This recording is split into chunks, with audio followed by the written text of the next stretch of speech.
Hello everyone, welcome to the Newsbrowse News broadcast.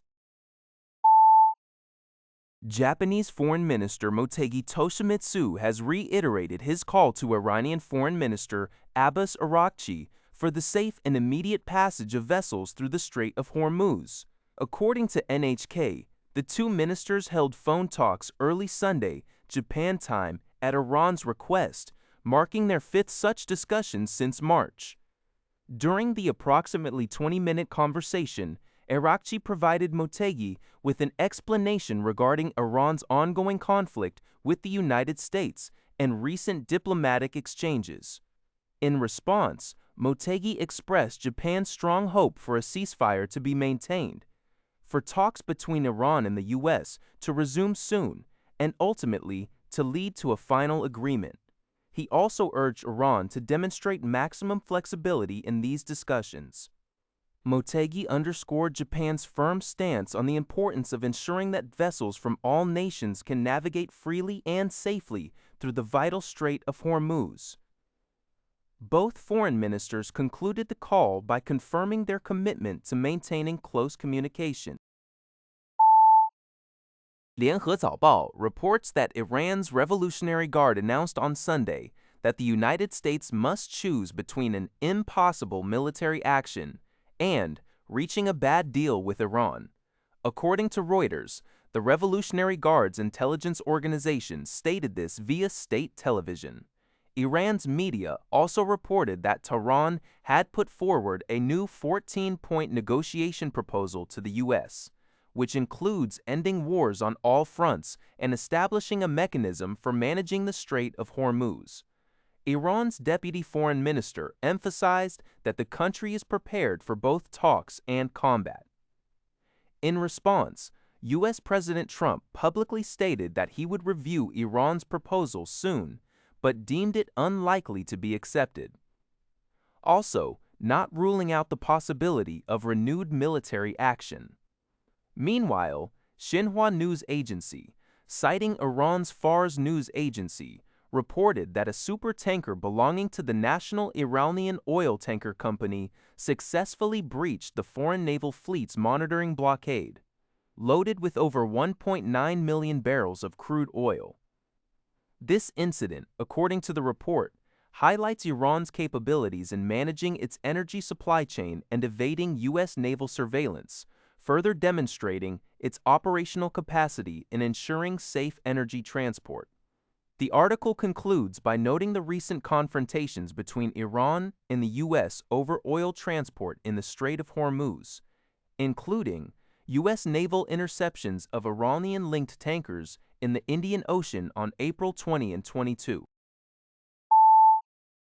The Chinese Communist Party's military continues its large-scale purge, with significant personnel changes at the National University of Defense Technology, NUDT, reported by the Free Times. Major General Li Xiang, the 59-year-old president of NUDT and an academician of the Chinese Academy of Engineering, has been missing for nearly 6 months since his last public appearance on November 7th of last year. His whereabouts remain unknown. Recently, Major General Xiang publicly appeared as the military workhead of NUDT, a role typically held by the president, indicating Li Xiang's probable removal from his position. This development has drawn considerable attention, especially as NUDT's political commissar and deputy political commissar have also been replaced in the past 5 months.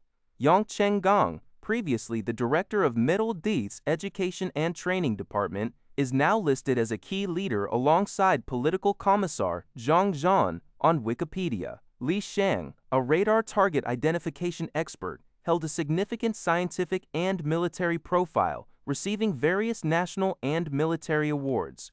NUDT has a top Chinese institution specializing in advanced weaponry and critical defense technologies, like the Tianhe supercomputer series and the Beidou satellite navigation system, making these leadership changes particularly notable amidst the ongoing military reshuffles. Al Jazeera reports that Israel's military has issued new forced displacement orders for residents in more than 10 villages and towns across southern Lebanon, including areas north of the Litani River, despite a fragile U.S.-brokered ceasefire with Hezbollah. The Israeli military's Arabic-language spokesman instructed residents to evacuate immediately to at least 1,000 meters away. These comes after Israel's military chief of staff threatened to strike but on the Yellow Line and north of the Litani River, which marks the area of Israeli control. The warning and subsequent Israeli strikes across southern Lebanon indicate an expanding operational area for Israel. The conflict has seen 2 soldiers and an army contractor killed and dozens wounded by drone attacks in the past week. Lebanon's President Joseph Aoun stated that Israel must fully implement the ceasefire before any direct peace negotiations can take place. Since March 2, the conflict has resulted in 2,659 deaths and 8,183 injuries. Ongoing hostilities in the Russia-Ukraine conflict saw both sides launch drone attacks, resulting in a total of 4 fatalities. Russian drone strikes across Ukraine claimed 3 lives, with 2 deaths reported in Odessa province and 1 in the Kherson frontline region. Meanwhile, Ukrainian airstrikes targeting Russia caused 1 fatality near Moscow, a 77-year-old man.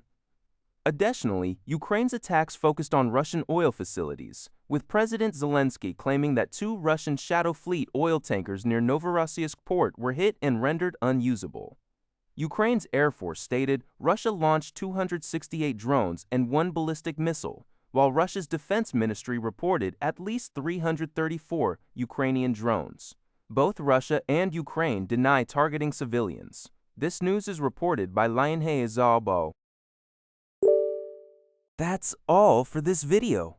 Thank you for watching. See you in the next video.